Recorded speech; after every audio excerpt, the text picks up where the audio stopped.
Alright, good morning mga kabady. So ngayong umaga ay pupunta ako sa isang pinakamalapit na car accessories dito sa Binangonan. Sa bandang Tayuman yon mga kabady. So i-check ko doon kung mayroon silang available na roof rack na pwede sa ating Suzuki Espresso mga kabady. So magpapakabit ako ng roof rack ngayon. At syempre yung roof rail niya rin, papakabit din natin yon. Mag-inquire muna tayo mga kabady, at kung kaya ng budget natin ay papakabit na natin. Alright? Siyempre mga kabady, dadaan lang muna ako dito sa isa sa pinakamalapit na car wash dito sa lugar namin. Dito talaga ako nagpapakarwas lagi mga kabady, kasi mayroon silang blower na ginagamit pagkatapos i-car wash. Yung mga sulok-sulok ng, or yung mga kanto ng sasakyan, may blower silang ginagamit doon. Kaya yung mga tubig na na-stock, na ilalabas din siya. So bago tayo magpakabit ng roof rack, palinisan muna natin mga kabady, para poging-pogi yung copy natin mamaya habang kinakabit. Alright mga kabady, nandito na ako sa shop nila. Ito sa right side ko.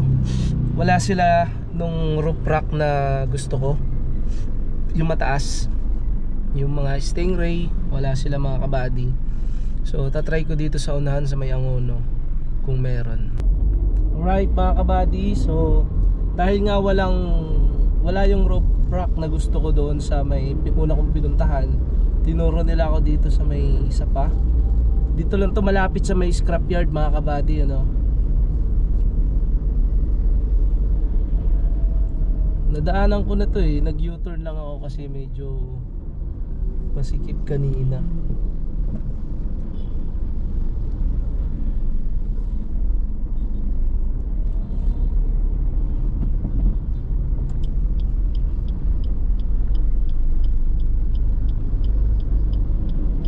Ito mga kabady, sana meron sila nung roof rail na gusto ko. Yan. Alright mga kabady, so nandito tayo ngayon sa, ayan, nasa harapan natin sa Hammer Angono Car Accessories. Alright, so dito tayo magpapakabit ng roof rail natin mga kabady at roof rack.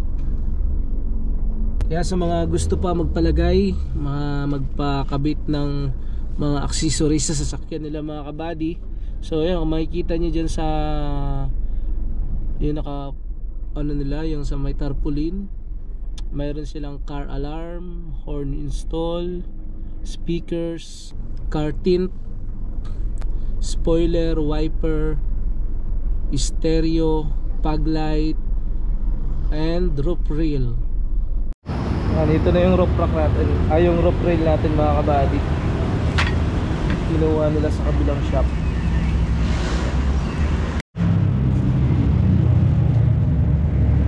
Alis na yata eh.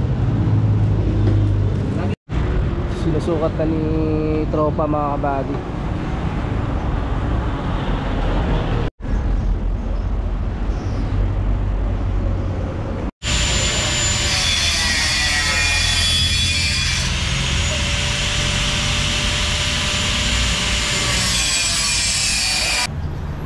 Anong pangalan ng shop mo kuya? Angono Car Accessories. Angono Car Accessories. Try din natin magpalit ng horn. Testing natin. Kung papasa sa pangmasa.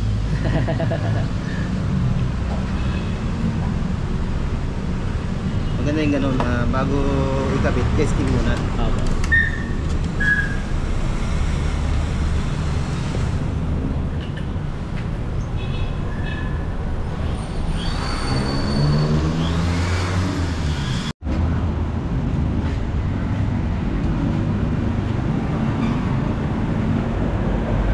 Papakabit tayo ng bagong horn natin mga kabady.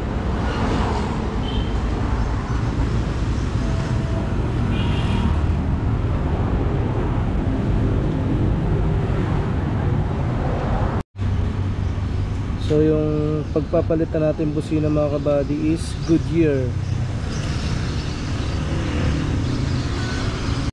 Tapos yung ikakabit natin na rope rack mga kabady is crawler. Ito yan.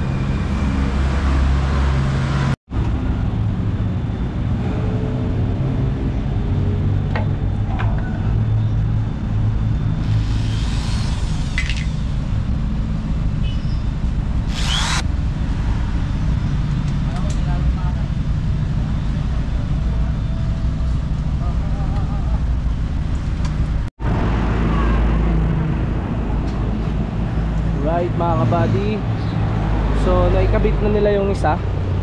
So matibay naman siya. May sealant yan mga kabady.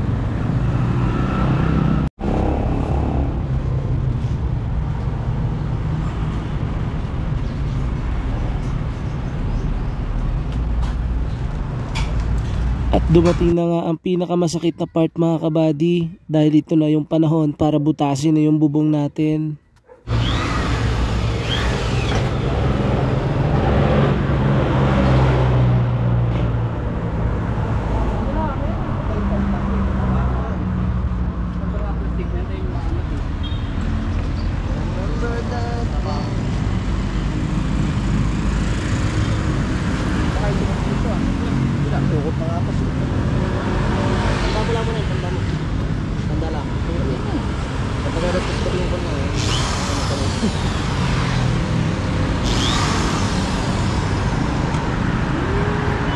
At naglagay din sila ng sealant mga kabady para naman hindi pasukin ng tubig ulan yung butas ng bubong natin.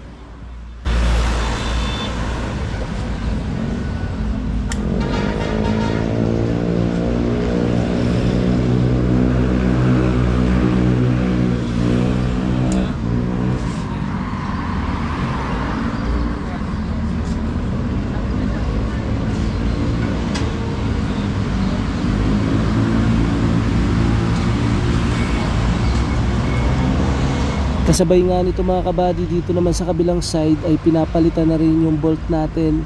Nagpalit nga pala ako ng stainless na bolt mga kabady para hindi naman kinakalawang yung fender flare natin. Shout out nga pala sa kay Bruce Rondina na nag-comment patungkol sa mga butas ng sasakyan natin. Mabuhay ka brother, salamat sa malasakit mo.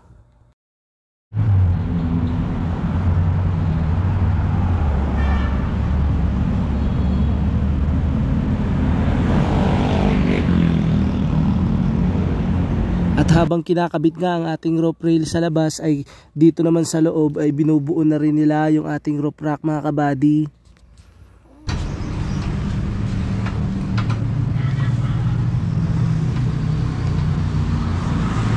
Pagkatapos nga nila mabuo mga kabady ay agad na rin nilang inilabas upang maikabit na. At syempre ito na rin ang isa sa mga exciting part dahil ito yung unang sulyap natin na makikita natin sa Kopi na mayroon na siyang rope rail at rope rack mga kabady.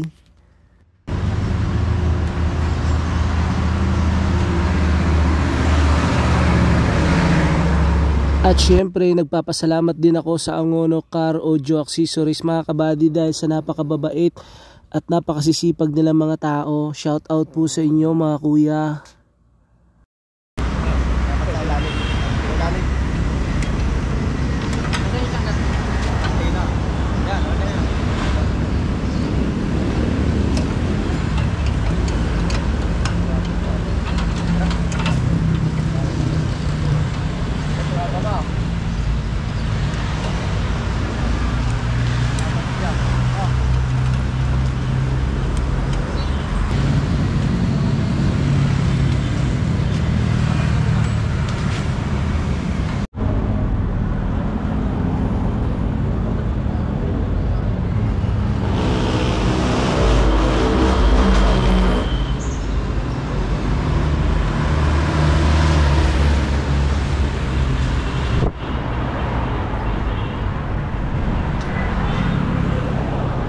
Alright mga kabady, so natapos na natin ipakabit yung ating rope rack.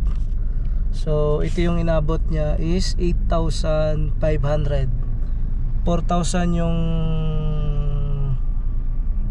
rope rail, tapos 3,000 yung rope carrier natin.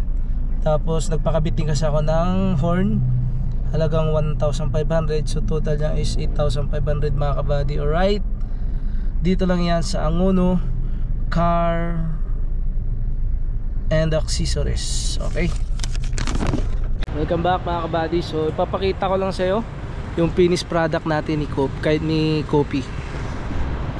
Ayan mga kabady, so yun yung finished product nya. Ayan, ang ganda ng roof rack natin mga kabady. Alright, so nagpalit na rin ako ng fender flare, ng stainless na bolt para sa ating fender flare. Alright mga kabady, so nandito na ako sa tapat ng bahay. Bago ko tapusin yung vlog na ito, gusto ko lamang i-shout out yung mga kaibigan natin sa YouTube na nagpapa-shout out sila. So unahin ko na itong ating isang kaibigan na si Carby. Shout out sa'yo, Tol Carby. So pasupport din po ako mga kabady sa YouTube channel ng ating kaibigan na si Carby. Yun yung YouTube channel niya mga kabady. Alright, tapos at syempre meron pang isa, nagpapa-shoutout din ang ating kaibigan na si ang pangalan ng kanyang YouTube channel ay Trip ni Jelo. Alright, pasupport din ako mga kabady ng YouTube channel ng kaibigan natin. So maraming salamat sa mga nagpa-shoutout at sa mga gustong magpa-shoutout next vlog. So mag-comment lang kayo mga kabady sa YouTube channel natin. Bye!